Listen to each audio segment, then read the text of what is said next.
नवदा भगति का जो प्रकरण है, इसमें भगवान श्री राम शबरी को 9 प्रकार की भक्ति बताते हैं।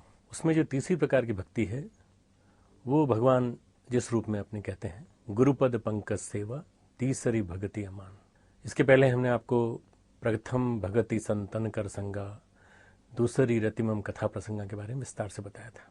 संतों का सत्संग और मेरे कथा प्रसंगों में रुचि, मैं कहाँ हूँ, किधर हूँ, मैंने क्या क्या किया, मैंने किस तरह से अपनी लीला रची, इसके बारे में रुचि। तीसरी भक्ति जो है वो गुरु के पद पंकजों की, चरण कमलों की सेवा, और ऐसी सेवा जिसमें कि बिना किसी अहंकार के, तीसरी भगति अमान, अमान यानी बिना किसी मान के, बिना किसी अहंकार के, बिना किसी अभिमान के, गुरु के पद पंकजों की, चरण कमलों की सेवा। अभिमान रहित तपश्चर्या एक कठिन तपश्चर्या है और इसमें अहम को खोना पड़ता है। जो भी शिष्य हो, सच्चा शिष्य, उसे अपने आप को खोना पड़ेगा। हमारे भगवान के बीच में क्या सबसे बड़ी चीज़ है? यहाँ शबरी को शिष्या मान लीजिए, भगवान श्री राम को गुरु मान लीजिए, दोनों के बीच में सबसे बड़ा आवरण क्या है? अहंकार का आवरण किसी के बीच में हो सकता है, यहाँ नहीं है। शबरी भक्त है, भक्त की तरह सुन रही है, पर इसके शबरी के संवाद के माध्यम से भगवान श्री राम हम सबको बता रहे हैं कि बिना किसी अहंकार के तुम सेवा करो। तो सबसे प्रथम शर्त भक्ति की क्या है? अहम से मुक्ति, कि बिना कोई अहंकार रखे, बिना किसी प्रकार के अहम भाव के कि मैं कौन हूँ, मेरा क्या है। जो गुरु कहे सो मान, जो गुरु का वाक्य उसको ब्रह्म वाक्य जान, ये सबसे बड़ी बात है। भगवान जो कह गए हैं, भगवान की वाणी पुराणों के रूप में, भगवान की वाणी विभिन्न वेद वाक्यों के रूप में, भगवान की वाणी विभिन्न ग्रंथों के रूप में हमारे पास उपलब्ध है। जिसे महापुरुषों ने, जिसे वेदज्ञ लोगों ने, जिसे रामचरितमानस की रचना करने वाले गोस्वामी तुलसीदास जी ने, इन सब ने व्यक्त किया है। तो ये जो जितनी चीज़ें हैं, ये सारी की सारी हमें जानकारी होना चाहिए कि भगवान की वाणी है, और जहाँ भगवान की वाणी है वहाँ हमें किसी प्रकार का कोई असमंजस नहीं रखना है। हमें अपना काम करते चले जाना है भगवान की वाणी के अनुसार। तो सबसे प्रथम शर्त भक्ति की है अहम से मुक्ति। एक प्रसंग बताता हूँ आपको, समर्थ गुरु रामदास का। समर्थ गुरु रामदास महाराष्ट्र के रायगढ़ जिले के टाकली क्षेत्र में जन्मे, वहीं के रहने वाले थे। यहीं उन्होंने तप साधना के बाद हनुमान मंदिर में व्यायामशालाएं बनाना आरंभ की, और उनका जो शिष्य था, एक छोटा सा बालक था, उसने कहा कि बनारस की तीर्थ यात्रा पर आप जा रहे हैं तो मैं भी चलूँगा आपके साथ। बनारस की तीर्थ यात्रा पर जाते समय श्री समर्थ गुरु रामदास अपने साथ उस बालक को ले गए, स्वामी कल्याण को। पर एक शिक्षा दी उसको कि देख, एक बात का ध्यान रखना, जो मैं कहूँ उस बात को मानना बस, और किसी की बात मत समझना, बस एक ही बात ध्यान रखना। बालक स्वामी कल्याण के साथ साथ एक बालक शिवराम भी साथ हो गया। अब ये दोनों साथ साथ चले। उसमें बालक शिवराम रोज समर्थ के पांव दबाता, रोज समर्थ की सेवा करता। माँ से अनुमति लेने के लिए गए तो माँ ने कहा, बेटा हमेशा समर्थ की बात मानना। अब दोनों तरफ से बात पक्की हो गई। समर्थ गुरु रामदास ने कहा मेरी बात मानना, और शिवराम की माँ ने कहा बेटा हमेशा अपने गुरु की बात मानना। बनारस में जाके डेरा जमाया। भिक्षा के लिए उन्होंने दोनों बच्चों को भेजा कि बेटा देखो, साथ रहना है तो भिक्षाटन करना पड़ेगा। क्यों? भिक्षा से ही सन्यासी का चलता है सब कुछ। अगर कहीं भोजन मिलेगा तो हमें भिक्षा के माध्यम से मिलेगा। तो भिक्षा के लिए निकले, और भिक्षा के लिए जब शिवराम निकले, दोनों बच्चे अलग अलग हो गए। कुछ ईर्ष्या रखने वालों ने उन्हें काशी राजा के गुरु के पास भेज दिया। काशी राजा का गुरु था पंडित अविनाश चंद्र, बड़ा तांत्रिक था, बहुत ही कुटिल स्तर का आदमी था। तंत्र का ज्ञान था, परंतु सही अर्थों में कहा जाए तो धूर्त भी था, और ईर्ष्या रखने वालों ने भेजा तो निश्चित रूप से ये सोच के भेजा होगा कुछ न कुछ इनका बुरा हो। जहाँ जहाँ भी समर्थ गुरु रामदास के शिष्य जाते, वो भिक्षाम देही नहीं कहते थे, वो कहते थे जय जय रघुवीर समर्थ, जय जय रघुवीर समर्थ। अंदर से पंडित अविनाश चंद आए, बोले भीख मांगता है तो सीधी तरह से भीख मांग, बोल भिक्षाम देही। ये जय जयकार किसकी बोल रहे हो? मेरे बनारस में आकर के और जय जयकार कर रहा है किसी और की? तांत्रिक अभिमानी भी था और राजा का गुरु भी, वाणी की सिद्धि भी थी उसको। श्रीराम बोले घट घट में भगवान का वास होता है, हम तो उनसे भीख मांगते हैं। आपके यहाँ भी आए हैं और हर किसी के जाएंगे, और अपने गुरु की जय जयकार बोलने के पीछे रघुवीर हमारा भगवान है, गुरु हमारे समर्थ है। हमारा भगवान रघुवीर है, भगवान श्री रघुनाथ जी, और गुरु हमारे समर्थ हैं। तो बोले बोल भिक्षाम देही, अपने गुरु की जय मत बोल। फिर वही बोले, तो शिवराम के बोलने के बाद जय जय रघुवीर समर्थ, बोले जा श्राप देता हूँ, तेरे गुरु में सामर्थ हो तो बचा ले, कल सवेरे तेरी मृत्यु हो जाएगी, कल का सवेरा तू देख नहीं पाएगा। मैं काशी का और तू बाहर का, तेरा गुरु बाहर का। आवाज़ लगाता है मेरे घर के सामने। बालक उदास होकर के आया, रोता हुआ समर्थ के पास आया। बोले थोड़ी सी भिक्षा मिली थी। बोले कोई बात नहीं। समर्थ लेटे थे। बोले देख मरना है तो सबको मरना है, एक दिन तुझे भी मरना है, एक दिन मुझे भी जाना है, सबको जाना। हंसते हंसते मर, हंसते हंसते मर और परेशान मत हो। बोले क्यों, नींद आ रही है? बोले नहीं आ रही। खाना खा लिया? नहीं खाया। अच्छा चल पहले भिक्षा का जो अन्न लेके आया है वो खा। सबने बैठ के खाया। भूख लगी नहीं रही थी, लग रहा था रात में तो मरना ही है, खाएंगे क्या। फिर नींद आ रही है? नींद नहीं आ रही। तो नींद नहीं आ रही तो एक काम कर, डर के मारे नींद नहीं आ रही, रात्रि भर तब तक पेड़ दबा जब तक सवेरा नहीं हो जाता। और देख कुछ भी हो जाए, कोई भी आके कुछ कहे, तू पेड़ दबाते रहना बराबर। तू मैं सोता रहूँगा, मैं कुछ नहीं करूँगा, बस मुझे जगाने की कोशिश भी मत करना और मुझे छोड़ कर मत जाना। कोई भी प्रपंच हो, कोई भी लीला हो, तू ये मान के चलना कि कोई योग माया है, बस तू परेशान मत होना, मुझे छोड़ कर मत जाना, मुझे मेरे पैर दबाते रहना रात भर। पंडित ने रात्रि में कृत्या का प्रयोग किया। कृत्या एक तंत्र में एक ऐसी विद्या है जिसके माध्यम से मारने के लिए चलती है और वो वाणी का जो श्राप होता है उसके रूप में चलती है। तो वो जाती है तो विभिन्न माया के रूप में जाती है। पहले वो भैंसा बनकर आई, फिर शेरनी बनकर आई और वो पेड़ दबाता रहा। और भैंसा बनकर उसने पहले डराया, फिर शेरनी बनकर डराया, वो डरा नहीं, वो क्या करता रहा, वो पेड़ दबाता रहा। फिर शिवराम की उसने जब देखा कि इससे भी नहीं डर रहा है, तो फिर शिवराम की माँ बनकर आया। वो शिवराम की माँ बनकर आया और ये बोला कि बेटा तूने ये क्या कर दिया, तुझे भेजा था किसी काम के लिए, तूने कुछ सीखा भी नहीं, चल मैं तुझे लेने आई हूँ। तो अब थोड़ा सा असमंजस में आया कि मेरी माँ यहाँ कैसे आ गई, थोड़ी देर पहले तो थी नहीं, थोड़ी देर पहले तो भैंसा था, उसके पहले शेरनी थी, ये कौन आ गया। तो उसने कहा माँ का रूप धरी हुई कृत्या ने कि तू वापस चल, और रोने लगी जोर जोर से। तो इसने जो पैर दबा रहा था शेरराम, उसने पैर हिलाना चालू किए गुरु के कि गुरुदेव गुरुदेव आप सुन नहीं रहे, हमारी माँ आई है, आप देख नहीं रहे हैं। तो समर्थ तो उस समय योग निद्रा में थे और योग समाधि में चले गए थे कृत्या का सामना करने के लिए। तो उन्होंने कुछ भी जवाब नहीं दिया, थोड़ी देर तक वो पैर दबाता रहा। तो इसने एक प्रश्न पूछा कि माँ तुम रो रही हो, परंतु तुम आई कैसे, बताओ कौन लेकर के आया तुम्हें। तो वहाँ से उधर से कोई जवाब आया तब, क्योंकि कृत्या जवाब नहीं दे सकती, कृत्या वही कह सकती है जो उसको कहा गया है। तो जब जवाब नहीं मिला तो समझ के ये भी योग माया है। माँ के विलाप से भी विचलित नहीं हुआ। सवेरे का सूरज उगा, स्वामी जी के लिए उनके उठने पर पानी लेकर आया, उन्होंने संध्या की, स्नान किया, संध्या की। कृत्या चली गई थी क्योंकि कृत्या रात्रि में होती है, तंत्र की जितनी विद्या होती हैं रात्रि में सक्रिय होती हैं। वापस जब लौटी कृत्या, तो कृत्या के साथ एक क्या है कि वापस लौट नहीं सकती, वो पुनः प्रयोक्ता पर हमला करती है। या तो वो मार के आएगी या फिर जिसने चलाई है उसको मारेगी। तो प्रयोक्ता कौन थे? नरेशचंद्र। हारपून की तरह से ऑस्ट्रेलिया के आदिवासी हारपून का प्रयोग करते हैं, और हारपून का प्रयोग जब करते हैं तो हारपून एक ऐसा होता है जो शब्दभेदी बाण की तरह जाता है और वापस जब आता है लौट करके, तो उस समय बचना आपको आना चाहिए। यदि आप बचेंगे नहीं तो आपको ही मार देगा। इसलिए हारपून नामक अस्त्र की तरह से कृत्या वापस जो गई, शास्त्री जी के पीछे लग गई। शास्त्री जी भागे भागे भागे, उनको समझ गए कि किसकी लीला है, भागे भागे आए और उन्होंने आकर के समर्थ गुरु रामदास के पैरों में गिर गए और बोले कि हमें बचाइए, ये कृत्या हमें मार देगी। समर्थ ने दया कर कृत्या लौटा दी और उनको पंडित जी को शिष्य बना लिया।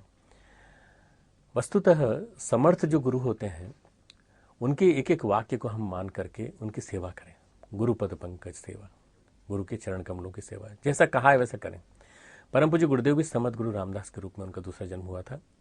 गुरुपद पंकज सेवा का श्रेष्ठतम उदाहरण समर्थ गुरु रामदास के रूप में मिलता है, जिसमें गुरु अपने शिष्य में अभिमान के बीज को सहन नहीं कर सकता, उन्होंने उसे समूल नष्ट करने का प्रयास करता है। अहंकार ही गुरु और शिष्य के बीच में एक दीवार की तरह खड़ा रहता है। नारद जी में अभिमान का बीज पैदा हुआ तो भगवान ने उसको नष्ट किया। गुरु शिष्य को बचाता है, बचा करके उसकी रक्षा करता है, यह हमेशा आपको याद रखना चाहिए। रामकृष्ण परमहंस और उनके साथ ईशान चंद कविराज बैठे थे। ईशान चंद कविराज उनके शिष्य थे। उन्होंने कहा भगवान और भक्त के बीच में कितनी दूरी होती है, तो अपने सिर पर एक तौलिया डाला उन्होंने, रामकृष्ण परमहंस ने, और कहा इतनी दूरी होती है। अपने सिर पर तौलिया डाला और हटा दिया। ये तौलिया क्या है? अहंकार का प्रतीक। यदि ये तौलिया हटा दिया तो भगवान चला गया, अहंकार चला गया, भगवान मिल गया। जैसे ही दोनों का मिलन होता है, अहम का त्याग यानी समर्थ गुरु की गोद में बैठने का प्रयास, हर पल उनके साथ की अनुभूति। जैसे ही हम अपना अहम छोड़ते हैं, अपना मान छोड़ते हैं, तो हमको ऐसा लगता है कि जैसे हम उनके साथ हैं, हर पल उनका साथ है। हम ये मान के चले हम गुरु के निमित्त मात्र हैं। हमारे अंदर वो शक्ति नहीं है, पर वो शक्ति किसके माध्यम से मिल रही है? हमें गुरु के माध्यम से मिल रही है। गुरुदेव हमारे लिखते हैं कि रुचि एवं सुविधा के विपरीत हमारा काम था, तो भी हमारे मास्टर का काम था, इसलिए हमने किया। मौज में आते थे तो मास्टर कहते थे, मौज में आते थे तो पायलट कहते थे, कभी बॉडीगार्ड कहते थे। अपने गुरु का काम हमने किया। 650 वर्ष की आयु के हिमालय में रहने वाले उनके गुरु स्वामी सर्वेश्वरानंद जी महाराज, जो उनके जीवन में आए 15 वर्ष की आयु में, और उनको शिष्य बना करके, उनको अपने जन्मों की झांकी करा करके उनको एक बहुत बड़ा काम सौंप गए। शिष्य का सबसे बड़ा लक्षण क्या होना चाहिए? जो स्वामी विवेकानंद ने कहा है, इस लोक व परलोक में समस्त कामनाओं का त्याग। हमें सबसे पहली चीज़ सोचनी पड़ेगी कि इस लोक में और समस्त बाहर के लिए, मतलब हमें उस जन्म में ये मिल जाए, परलोक में ये मिल जाए, समस्त कामनाओं का हम त्याग कर दें। हम किस पे छोड़ दें? हम भगवान पे छोड़ दें, गुरु पे छोड़ दें। त्याग जैसे करते हैं वैसे गुरु की शक्ति मिलना शुरू हो जाती है। यह आदान प्रदान का क्रम बराबर बना हुआ है पूरा का पूरा। गुरु हमारे स्तर पर उतर कर हमें सिखाता है। एक मास्टर पढ़ाता है तो लिख के सिखाता है, क ऐसे लिखते हैं। अब जो बच्चा है वो समझेगा कि मास्टर साहब को क लिखना भी नहीं आता। नहीं, मास्टर साहब को क लिखना आता है, पर वो उसको सिखाने के लिए क बना रहे हैं। और क किससे बनता है? कबूतर से बनता है। ग गणेश से बनता है। वो लिखाते हैं, वो सिखाते हैं। गुरु हमारे स्तर पर सिखाता है, और हमारे स्तर पर सिखाने के लिए उसको हमारे स्तर पर उतरना पड़ता है। गुरु का अवतरण होता है, डिसेंडिंग कॉन्शियसनेस। शिष्य का ऊर्ध्वारोहण होता है, आरोहण होता है, असेंडिंग कॉन्शियसनेस। भाव संवेदना जब शिखर पर होती है, तब होता है मिलन गुरु का और शिष्य का।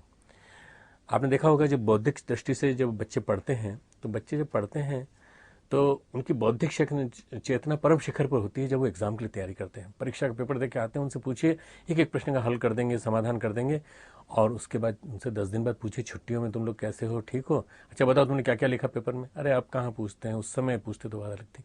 बौद्धिक चेतना शिखर पर होती है उस समय। इसी तरह भाव संवेदना जब शिखर पर होती है, तब गुरु और शिष्य का मिलन होता है। गुरु अपने धरातल से नीचे उतरकर हमें दलदल से उबारता है। हम माया मोह के दलदल में फंसे हुए हैं, और इस दलदल से उबारने के लिए गुरु अपने धरातल से नीचे आता है। कबीरदास जी ने बहुत अच्छी बात कही है, जो हमें हमेशा ध्यान रखनी चाहिए। ते नर मूरख बूझिए, गुरु कर मानुष जान। जो गुरु को मनुष्य मानता है उसको मूर्ख मानना चाहिए। गुरु क्या? भगवान है, गुरु गोविंद है। और भगवान ने कहा है कि बहुत सारे मूर्ख ऐसे हैं जो मुझे मनुष्य तन में आश्रित मान लेते हैं। तो हमें क्या करना चाहिए? हमें एक बात समझ के रखना चाहिए कि गुरु मनुष्य नहीं है, गुरु मनुष्य तन में भगवान का चोला है, भगवान का एक प्रकार से स्वरूप है, मनुष्य तन का उसका चोला है। इस रूप में यदि हम मानेंगे तो कभी दिक्कत नहीं होगी। एक उदाहरण है, मैं आपको देना चाहता हूँ कि मूर्ख से मूर्ख व्यक्ति भी हो, पढ़ा लिखा न भी हो, तो गुरु की बात मानता रहे तो वो तर जाता है। श्री अरविंद के पास एक शिष्य थे, चंपकलाल। श्री अरविंद जब पांडिचेरी में थे तो चंपकलाल उनकी सेवा करने के लिए आए। अमान सेवा का प्रतीक है, बिना किसी अहंकार की सेवा। चंपकलाल खड़े रहते थे दरवाजे के बाहर। उनसे कहा गया था, तुम कुछ करो मत, तुम्हें कोई साधना नहीं करनी, तंत्र नहीं करना, जप नहीं करना, मंत्र नहीं करना। क्या करना है? हमें आवश्यकता पड़ सकती है तुम्हारी कभी भी, तुम बाहर खड़े रहना, और बाहर खड़े रह करके तब जब हमें तुम्हारी आवश्यकता होगी हम तुमको बुलाएंगे, तुम आ जाना। जब कोई आए तो उससे पूछना, स्लिप लिख के श्री माँ देंगी, तो उसी के आधार पर हम तुमको, तुम जब स्लिप दिखाओगे तो ज़्यादा हम बुला लेंगे। कोई आता था तो पूछते थे कि बताओ किस लिए आए हो? श्री अरविंद से मिलना है। ले जाके स्लिप देते थे, श्री अरविंद हाँ कर देते थे, मौन रहते थे, कुछ बोलते नहीं थे। मौन रहने के लिए कहा गया था। 1926 से 1950 तक उन्होंने मौन रखा, और इस मौन की अवधि में उन्होंने न जाने कितने लोगों को मिलाया, न जाने कितने लोगों। और क्या करते थे, 12 से 7 श्री अरविंद सोते थे, विश्राम करते थे, रात के 12 से सुबह 7 तक। रात के 12 बजे तक वो लेखन करते थे। उनकी लेखनी में शाही भरने से लेकर पेपर की व्यवस्था करने से लेकर सारा काम करना। और जब श्री अरविंद इशारा करें पैर दबाने का तो पैर भी दबा देना, और जब श्री अरविंद कहें कि तुम बाहर खड़े हो जाओ तो बाहर खड़े हो जाना। उन्होंने लगातार 24 साल तक तब साधना की श्री अरविंद के पास रह करके। उनको जो सिद्धि मिली मित्रों, वो सिद्धि बड़ी अपार मिली।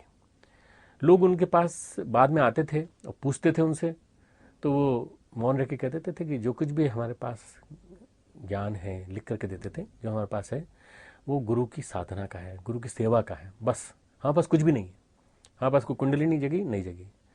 सावित्री साधना पढ़ी आपने? सावित्री की तब पुस्तक पढ़ी? नहीं, हमने नहीं पढ़ी।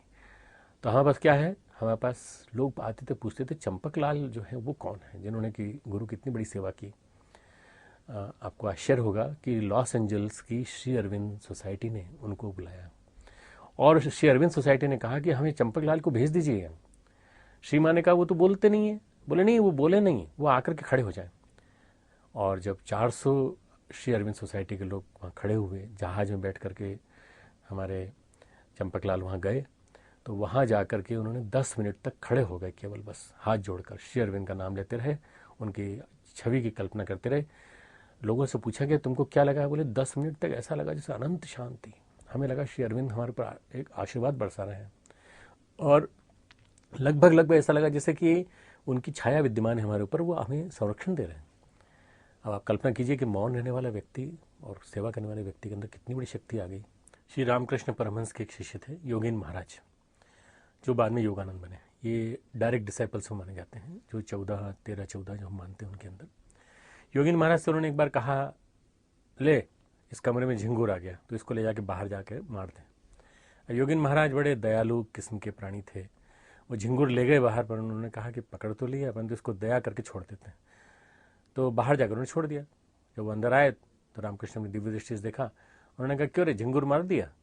बोले नहीं, आपने कहा था तो बाहर छुड़ाया। बोले जो गुरु कहा करे वो माना कर, बस एक वाक्य भी इधर से नहीं, जो कहा करे वो माना कर। तेरे को मारने का तुम मार, तेरे को पाप नहीं लगेगा। तेरे को कहा था और तूने मारा नहीं, जा फिर से जाके मारा। वो झिंगुर को कहाँ ढूंढे, वही झिंगुर मिल जाए उसको। बेचारे ने न जाने किस झिंगुर को मारा। परंतु ये एक बात बताती है कि हमें गुरु के वाक्य को ब्रह्म वाक्य मान के चलना चाहिए। ठाकुर रामकृष्ण परमहंस के एक शिष्य थे, दुर्गाचरण नाग, डॉक्टर थे, नाग महाशय नाम से उनको कहते थे। जिस समय रामकृष्ण परमहंस को गले का कैंसर था, तो उन्होंने कहा तू चाहे, अपने शिष्य से कह रहे हैं, तू चाहे तो ठीक हो सकता है। दुर्गाचरण नाग के बारे में बहुत कम विवरण मिलता है प्रसंगों में, लीला प्रसंगों में, पर वास्तव में देखा जाए तो दुर्गाचरण नाग जो हैं उनकी बहुत बड़ी भूमिका रही है। उन्होंने कहा कि ठाकुर आप चाहें तो मैं आपके गले के कैंसर ठीक कर सकता हूं, परंतु आपकी कृपा होनी चाहिए। बोले मेरी कृपा की जरूरत नहीं, मेरी कृपा के बिना तो अपनी दवा से ठीक कर। बोले मेरी दवा में भी आपकी कृपा मिली हुई है। तो रामकृष्ण परमहंस ने अपना कैंसर नहीं ठीक किया, नहीं तो और दिन जीवित रहते। 56 वर्ष की आयु में, बहुत कम आयु में उन्होंने शरीर छोड़ दिया, 50 वर्ष की आयु में शरीर छोड़ दिया। एक बार का प्रसंग मैं आपको बताना चाहता हूँ कि कितनी भक्ति उनके मन में थी अपने गुरु के प्रति। कि एक साधु शिष्य थे, वो हंसी उड़ा रहे थे रामकृष्ण परमहंस के। अरे वो जो खड़ा खड़ा जिसकी धोती खुल जाती है और फकीर की तरह से नृत्य करने लगता है। तो उन्होंने साधु और शिष्य दोनों को पकड़ा और उन्होंने कहा कि ये तुम्हारे मुंह से निकला कैसे, वापस लो। बोले वापस कैसे लें? तो उन्होंने क्या किया, उनकी पिटाई चालू कर दी और ये कहा कि तुम्हें 1 घंटे के अंदर आकर हमारे गुरु से माफ़ी मांगनी पड़ेगी। अगर मेरे गुरु में शक्ति है तो तुमको 1 घंटे के अंदर आकर मेरे गुरु के पास आके माफ़ी मांगनी पड़ेगी। नाग साहब चल के आ गए वापस, नाग महाशय, और आकर के बोले कि मैं तो साधु शिष्य दोनों को मार के आ गया। बोले मार कैसे आए? चप्पल से मारा। तुम तो चप्पल पहनते नहीं हो पैरों में, चप्पल किसकी? बोले उसी की चप्पल उतार ली और उसी से चप्पल से मारा, उसी की चप्पल से उसी को मारा। अरे भगवान, तुम क्यों मार के आए, ऐसा क्यों करते हो काम? बोले नहीं, वो आपको गाली दे रहे थे। चलो ठीक है। 1 घंटे के अंदर दोनों साधु शिष्य भागे भागे आए और चरणों में पड़ गए। भक्ति का वारंट ऐसा होता है। ये वारंट किसी का भेजा हुआ नहीं था, भक्ति का वारंट था।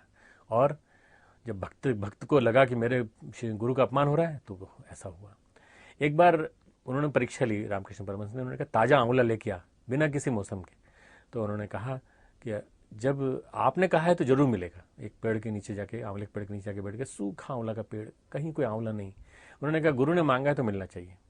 ध्यान किया, 15 मिनट के अंदर ध्यान करने के बाद देखा ताजे आंवले एक टोकरी में रखे हुए थे, उठाए और ले जाकर गुरु के चरणों में अर्पित कर दी। ये चीज़ें जितनी भी अंधविश्वास की बात नहीं बता रहा हूँ, मैं सिद्धियाँ वो बता रहा हूँ जो गुरु के प्रति सहज श्रद्धा, सहज सम्मान की खातिर मिलती हैं।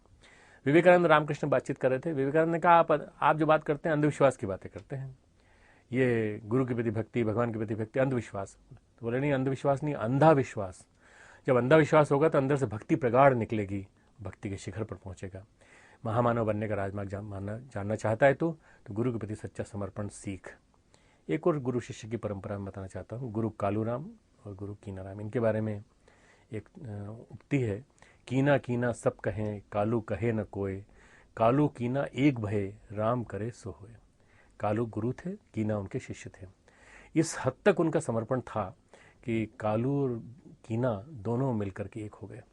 मित्रों, कीनाराम जी के बारे में एक उक्ति आती है कि उन्होंने देखा कि उनका जो एक शिष्य है, उनकी जो एक बहुत ही गरीब मजदूर है, वो आई रोती रोती, बोले हमारे लड़के कोई उठा के ले गया और बोल रहा है कि इसने पैसा चुरा लिया है। पैसा चुरा लिया है तो उसने कहा कि ठीक है, तेरे को कितना पैसा चाहिए, ये स्थान जहाँ हम खड़े हैं, मैं एक चौकोर बनाया, इसके नीचे से तू पैसा खोद, जितना पैसा तुझे चाहिए उसमें मिल जाएगा। उसने पैसा खोदा, जितना पैसा उसको चाहिए था उतना मिल गया। और उसके बाद उन्होंने कहा अब इस लड़के को छोड़ दे। उसका नाम था बीजाराम। उस बीजाराम को उन्होंने कहा कि लो ले माई, तू ले जा। तो उन्हें नहीं, अब यह आपका पहला शिष्य होगा, इसको आप ले जाइए। बस उन्होंने उस बीजाराम को लिया, फिर एक संप्रदाय बना। एक कालू राम और कीनाराम संप्रदाय एक भक्ति का प्रतीक है। गुरु हमारे व्यक्तित्व को कूट कूट कर मिट्टी बनाकर नया खिलौना बनाता है। गलाई ढलाई का खेल है, धुलाई रंगाई का खेल है। परम पूज्य गुरुदेव कहते थे, गलना सीखो। लोहे को तपाया जाता है, लोहे को भट्टी में डाला जाता है, गलता है, उसके बाद उसको ढाला जाता है, पिटाई होती है।